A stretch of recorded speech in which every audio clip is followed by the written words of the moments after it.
Laura, why is the president going to these big talk shows, Jon Stewart, Jay Leno, as opposed to coming before folks like you? Right, exactly. Well, I can assure you the White House press corps never feels a whole lot of love from the president in terms of the amount of time he spends with them. Of course, today is the day he is having a press conference. So, but as you said, first in 3 months. So this White House has taken the art of going sort of directly to the American people, around the reporters who cover him day in and day out, who know his record, who know what he said last week, who know what he said a year ago.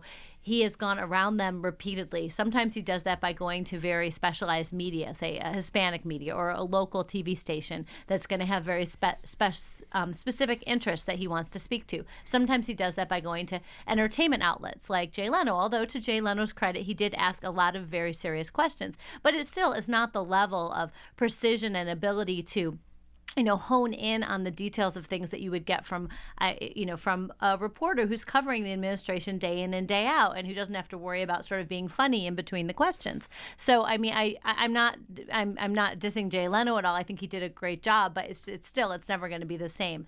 And besides, on top of all of that, where he'll go to these types of outlets, the White House is also the people who they enjoy covering them the most is themselves. They like to cover themselves. They have their own Twitter feed. They have their own Flickr feed. They have their own blog. They have their own video program. They really aggressively use the tools of communication to cover themselves. So that gets kind of frustrating for reporters like you, Chris. Oh, absolutely, because you have a White House machine, as Laura was making the case.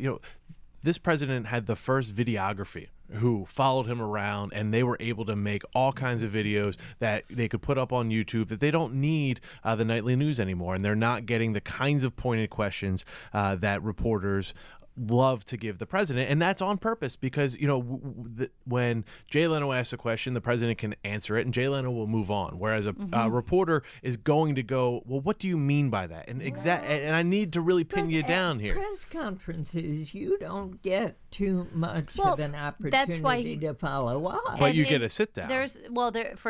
Let's look at how many actual sit down interviews he's done with White House reporters. But they just did one. They just did one with the New York Times. But that hadn't been for a long time. Yeah. The Wall Street Journal, I'll say, hasn't had an interview in much longer. Yeah. There's a lot of organizations that haven't. He doesn't.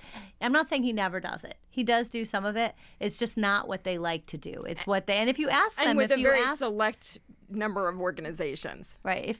But if you ask the people who make these decisions at the White House, this is not in dispute. I mean, they will tell you straight up that they don't think it's in their interest to have reporters be setting the agenda for these questions. They much prefer to be in a situation where they have more control. So are they right? Well, certainly from their perspective, if they want to get their message out. Are they right that you should perhaps not be their filter? I think they believe they're right that. from a political perspective. I mean, sure. But if you're looking at it as what's the best way for them to get their message across, yes, if you look at it from the point of view that reporters tend to look at it from, which is that a vigorous media asking questions that they don't necessarily want to answer, pushing them, bringing up the Keystone Pipeline, even maybe it's a day they don't want to talk about the Keystone Pipeline, that's good for democracy.